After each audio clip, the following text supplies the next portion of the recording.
आज Doubtnut app download करें। Doubtnut पर अपने सभी गणित, रसायन विज्ञान, भौतिक विज्ञान और जीव विज्ञान के डाउट्स का करो सफाया। बस प्रश्न की फोटो खींचो, एक ही प्रश्न को क्रॉप करो और तुरंत वीडियो सोल्यूशन पाओ। अभी डाउनलोड करें। नमस्कार दोस्तों, हमारा प्रश्न है कि एथिल अल्कोहल के निर्जलीकरण से प्राप्त गैस का नाम बताइए। तो दोस्तों हमें यहाँ पर क्या बताना है, एथिल अल्कोहल के निर्जलीकरण से प्राप्त होने वाली गैस बतानी है।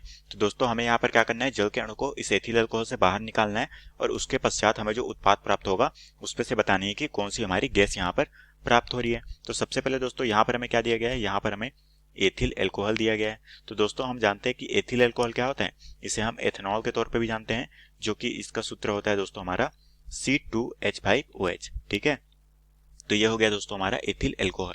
ठीक है, अब दोस्तों हमें इसका क्या करना है, निर्जलीकरण करना है। मतलब कि दोस्तों हमें यहाँ से जल के अणु को बाहर निकालना है। तो दोस्तों हम यहाँ पर इसके निर्जलीकरण की रासायनिक अभिक्रिया देखते हैं कि ये अभिक्रिया किस तरह से पूरी होती है। ठीक है, तो दोस्तों जो हमारे निर्जलीकरण की अभिक्रिया होगी वो इस तरीके से संपन्न होगी। यहाँ पर है दोस्तों हमारा एथिल अल्कोहल, जिसका सूत्र क्या होता है, ये होता है हमारा C2H5OH। ठीक है, तो हम कह सकते हैं कि यहाँ पर हमारा क्रियात्मक समूह कौन सा है, OH क्रियात्मक समूह उपस्थित है। तो दोस्तों जब हम इसका निर्जलीकरण करते हैं, ठीक है, तो दोस्तों जब हम इसका निर्जलीकरण करेंगे तो क्या होगा, जल के अणु को हमें बाहर निकालना है। तो दोस्तों हमारा जो है यहाँ पर क्या होता है, यहाँ पर दोस्तों जो हमारा OH है वो एक H के साथ में अभिक्रिया करके क्या बना लेता है, यहाँ पर जल के अणु बना लेता है। क्योंकि यहाँ पर हमें क्या करना है, निर्जलीकरण में जल के अणु को ही तो बाहर निकालना था, तो हमने यहाँ पर जल के अणु को बाहर निकाल दिया।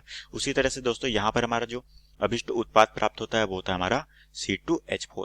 ठीक है, और यही दोस्तों C2H4 क्या कहलाता है, ये होता है दोस्तों हमारा एथिलीन। ठीक है, इसे हम एथिलीन के तौर पे जानते हैं।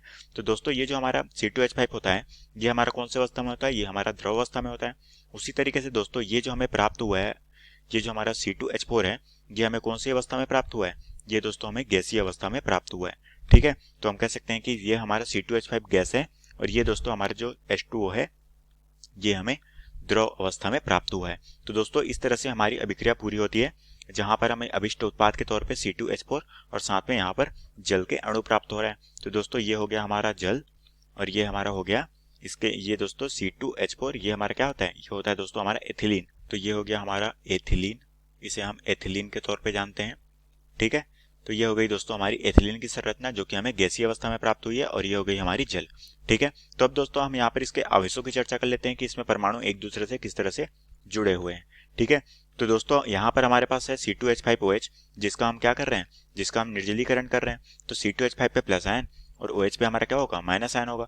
उसी तरीके से दोस्तों हम जब इसका अभिक्रिया करेंगे तो हमारा जो यहाँ का एक H है वो इस OH के साथ में अभिक्रिया कर लेता है और साथ में क्या बना लेता है, हमारा जल का अणु। ठीक है, जहां पर H पे प्लस और O पे माइनस आयन होता है।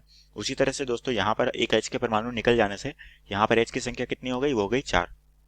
तो ये हो जाता है दोस्तों हमारा C2H4। ठीक है, तो इस तरीके से दोस्तों हमारे जो है C2H5OH इसका विघटन होता है और साथ में हमें एथिलीन और जल यहाँ पर प्राप्त होते हैं। ठीक है, और दोस्तों हमें यहाँ पर प्रश्न में क्या पूछा गया था, हमारे प्रश्न में पूछा गया था कि एथिल अल्कोहल के निर्जलीकरण से प्राप्त गैस का नाम बताइए।